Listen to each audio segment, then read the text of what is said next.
Hey guys, today I want to talk to you about the pros and cons of solar panels. As you can see, I got my sunglasses on. We got snow on the ground, it's reflecting up, the sun's coming in my face. We haven't had that in a long time, and there's some pros and cons to not having sunlight when you've got solar panels. So this is the first time in my career building homes I've ever put a solar system in, and it's in my house.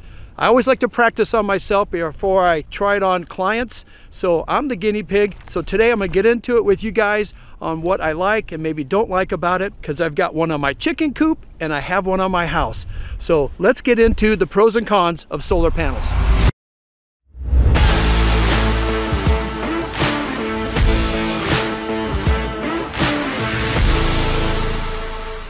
So guys, I'm underneath the solar panel wall that I put up, and I wanted it off away from my house because I wanted to, one, maximize as many panels as I could get to run my home, and two, I really didn't want them on my roof, and for the reason I don't have a lot of roof space facing the right direction of the sun. So then number three, this allowed me to maximize the usage and try to get my house as much as possible off the grid. That's a difficult thing to do because you need a lot of panels, and then I chose to go with battery backup, which I'll get into. But underneath here, you can see what they had to do to put it involved, but when you have it off your roof and off site, now I got to manage this weeds and stuff. I never got a chance to come in and clean all this out and put down like a rock bed. I was able to do that at the chicken coop so that I don't have to come in and mow and weed eat all the time. So that'll be a project for me later on this spring when the snow melts and things warm up. The other thing why I chose to go off field is on the pros and cons side. This is something I don't really have to look at. Even though it's on my property, it's at the bottom of the hill. It's kind of out of sight. A lot of people don't even notice that it's here, but if I had solar panels on my roof, then you could see those things on there. Now there is a new product out, I believe, that Tesla's working on that has roof solar panels that look like shingles. We're really in the beginning stages of this. It's been around a long time, but as things go on, it's going to get easier and easier, more affordable and better products. What I'm liking about this solar eventually is that the batteries right now are very expensive, but as you know, batteries are getting better and better all the time. I'll show you my lithium batteries that I have in my garage that I'm using as a backup. As long as they're in an environment that's kind of cool, controlled, not in the rain and wet, protected, they should do a great job. And I chose that over the backup generator. And I'll show you how I can also use my backup generator in the event the sun quits shining and I need to figure out a way to charge my batteries. But this charges my batteries every day, and then in the event the power goes out, my batteries kick in. So my batteries really just sit there and do a whole lot of nothing until I lose power. All right guys, since I've walked from the panels over here to my house, I wanted to show you the underground that came in. This over here, these two things are what you always have on your home. This is the standard. Here's your electrical meter. And then for the solar, they had to add these. There's emergency disconnect. In case they want to work on the panels, they got to find a way to shut the panels off, work on it, so because they're always producing power. So man, this is new to me. I'm not an expert, but I'm trying to give you the high level of what goes on with solar panels. So let's go in the garage and I'll show you where my batteries are. Okay guys, I'm here in the garage and I'm at my stack of batteries. And what you're seeing here is these white ones are the batteries. These are 4 lithium ion batteries, which I've been told are the best battery on the market. They have the most longevity, they last long, then they provide the best power, they recharge. So I believe the lifespan on these are anywhere from 15 to 20 plus years, depends on how you use them and take care of them. With this, when I did my house, we looked at a history of how much power I use on my previous home. This is a brand new home. Historically, we used about 300 amp hours in a 24-hour period. These are 100, so 1, 2, 3, 400 amp hours. So in the event I lose power, I then have the ability, here's my main electrical boxes. This electrical box right here is one that's just set up specifically for when the power goes out. My house is all electric. I have 2 air conditioning units, I have 2 heating units, all those are electric. The only thing I have gas in my house is the range, cooktop, and my fireplace, which I can burn wood logs. But anyway, I chose a couple of items that I want to make sure my refrigeration works in the event the power goes out, that I can only have one of my 2 furnaces or AC units working. So I chose one. And then I'm having a lot of the appliances in my kitchen. So last thing I want is to lose refrigeration. I want to run a few lights have some AC or heat. So I've kind of got the bare minimums. And in the event the power does go out, then these batteries kick in. So during the day, the solar system starts charging the batteries, and I'm running off solar, and the solar is charging the batteries at the same time. If it's cloudy, which it has been here for about 4 or 5 days, and these batteries don't charge, I'll show you in a minute here, I have a place right outside my house where I can plug in a generator, and the generator, gas powered, will charge the batteries, and then I'll be able to use that at night if the power's out. So those are some of the pros and cons. I have a little cheat sheet here. What I wrote down is what I like about the batteries is, one, they're quiet. You can't hear a thing. These things don't say a word. A generator is always running, and you always have to put gas in it. These rely on the solar panels to recharge. But I have a backup, like I said, the generator, in the event it's cloudy and they don't charge, in the event I don't have power. So these don't do anything until I lose power. They're just a backup system. The downside is they're a lot more expensive. I think these things, 4-tower system, I believe is close to $10,000 to $11,000. And I suppose you could buy a generator, which I have. Those are, I don't know, $2,000, $1,500 to $3,000. And the best part about a generator is you can use it for multiple locations. Here, this just runs my house. A generator you can take with you and move it around. So that's the pro of a generator. The downside of a generator, it's noisy. You got to constantly buy gas for it, keep it up. They don't have big gas tanks typically. This is just emergency type stuff. And the last thing on the generator, I said it's a little more affordable, a lot more affordable, probably 10% of the cost of a battery. So I hope this explains a little bit more why I have a battery system versus a generator.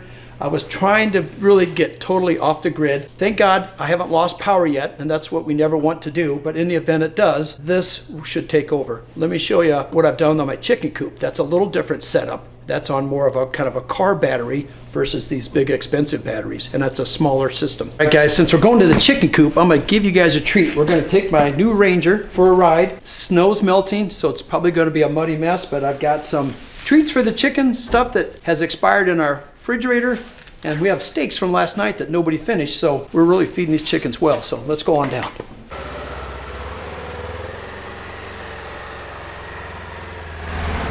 Did I tell you guys I love this vehicle? Everybody should have one.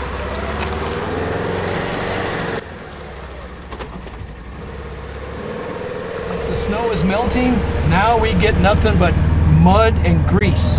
Look at this. This is going to be a muddy mess. The gravel is now squeezing into the ground, and that there is my future pond. It looks like an ice skating rink. This is my new gravel road.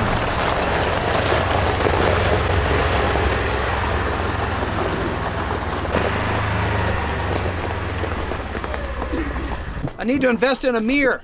Oh, hi guys. We got you some treats. Those guineas are starting to get a little used to us. They used to squawk like crazy. Let's go check on the chickens, see what kind of eggs, see how much they like steak. You guys hungry? What a mean guinea. Look how big he is. All right, you guys, can you share? Watch this. Look at that. What do you throw on there? That guy took the whole steak. All right, now for the healthier diet, I'm gonna divide this up. Look at that. They just stand on it. They think it's something bedding. Watch them. You got a piece of steak too.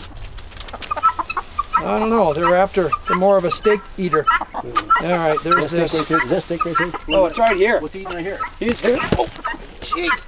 It's slippery. They came to the right. I was just going to grab the steak and it's gone that quick. Is it right here? No, right Here it is. Let's see if they'll come eat it out of my hand. I don't think they like beef on a stick. There he goes. One took it. There he goes. It's kind of like fishing. They get a little bite and you can pull on it. Got a nibble. Let's go check on our eggs. So far we've been getting about 8 eggs a day. That's unless Eugenio's been here, because I think he steals them. Okay. Oh, there's one over there in the corner. This is where they're supposed to come down, but right now we just get golf balls. All right, let's go check inside. This is part of the fun day. Oh, look at this. We got the mother lode. You guys have been busy. Anybody lay one in the corner? There's one down there. You're supposed to be in there, but she might be afraid of heights. Okay, let's check this out. Here we've got blue ones, brown ones, 2 more blue ones. Well, that's kind of a light brown. They're still warm. Okay, today's findings. Let me check under her. We got 5. Got anything under there? No, nothing yet. Okay, get busy. Sorry. She was in the middle of doing her business. All right, let's get back to talking about solar panels. Leonard, keep working the ladies. We need more eggs. As you can see, we have a generator here. Can you hear that guinea? Aren't those things annoying? Go on. It's that white one right here. Bye. Get him, Wayne. All right. When we had the sub-zero weather, I mean, it was like -15. We brought down our Blue Eddy.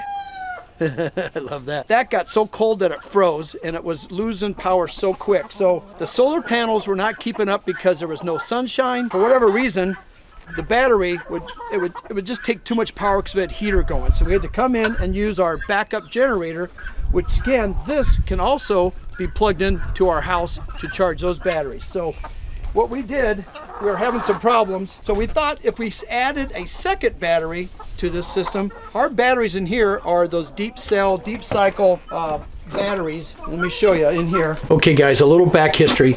We didn't really know how much power this little chicken coop was going to take because all we really need is something in the wintertime to keep the water from freezing. In the summer, we just need fans kind of moving the air, keeping it cool. But in the wintertime, there's more demands because we have to heat this coop. We feel, you guys could tell me something different who have chickens, but when it's -15 or 20, you've got to have something in here because the water freezes and we're trying to keep the temperature in this coop closer to 30 degrees or so. But what happened is it got cloudy. The solar panels that were driving, coming in, bringing power to this inverter. So the batteries get charged and it comes into this inverter. This inverter turns those battery into voltage so that we can run, hopefully I said that right, remember I'm new at this, to run all the things in the chicken coop. Well, what was happening is that by 10 o'clock at night, our little heat lamp would just go out. So we'd run out of power by 10 o'clock at night. So I called up Monty and we felt there's 2 ways to go. Do we need to add more solar panels, which we have 4 of them out there, or do we need to add another battery because the battery's running out? So we chose the cheaper route. We added a second battery and now we got into that cold winter, so I really haven't had a chance to test it out, but so far that second battery still is not keeping up. So we might have to go to where we add a few more solar panels so this chicken coop can be self-sustainable because it's a pain in the butt coming down in that sub-zero weather, filling up the gas on the generator, and it's been running non-stop because we had a week and a half of nothing but sub-zero weather. So the jury's still out. This is a whole different system from my house. It's much more economical. I think I spent $2,500 or $3,000 at the most on everything. And so that's right, Leonard.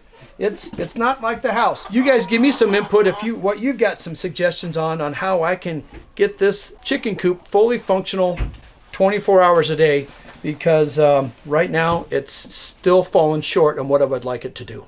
So guys, here I am in front of the chicken coop's 4 solar panels. This is truly an off-grid system where my home is an on-the-grid because I get power from the utility companies and it goes back and forth. This one here is hooked up to no power whatsoever, and that's where the problem was. I didn't have access to regular power. So we started with these 4 solar panels, and then it runs down the hill and plugs into kind of like a car, it is a car battery. As you can see, the chickens are pretty happy with it. We got a beautiful sunny day, but for some reason, with this cold winter temperatures, it's not quite keeping up. Another thing I did that I need to do on the great big one up there is I put down this rock and gravel to keep all the weeds and stuff out of it. So this area can be mowed. Over there, it's in the weeds. I think this looks so nice, but that's gonna be a way bigger job. Just to prove how cold it got in the chicken coop, Leonard here got a little frostbite. Those little black things on his comb, that's from sub-zero temperatures in the chicken coop. So he's complaining that we're not doing our job keeping that thing warm enough. That chicken there, his name is Rooster Cogburn.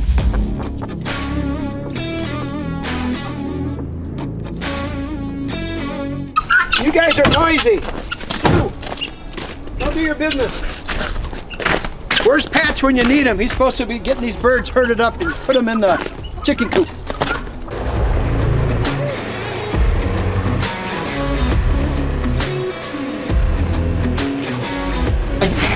The eggs fell or slid through the seat. They're in the back. Not good. Hold on, let's see what happened. Oh, there's a broken one. When they hit the floor, There's another broken one. I'm an idiot. Oh my God. This one, another broke. So out of all the eggs, I had 5. One must have fallen out. Milo, these are gonna be yours tonight. I broke all the eggs. Productive day for the chickens, bad for the guy that's in charge of bringing them home. So I'm giving this job back to Max. That's a bummer. Okay, so I'm gonna show you here. I went and got the generator.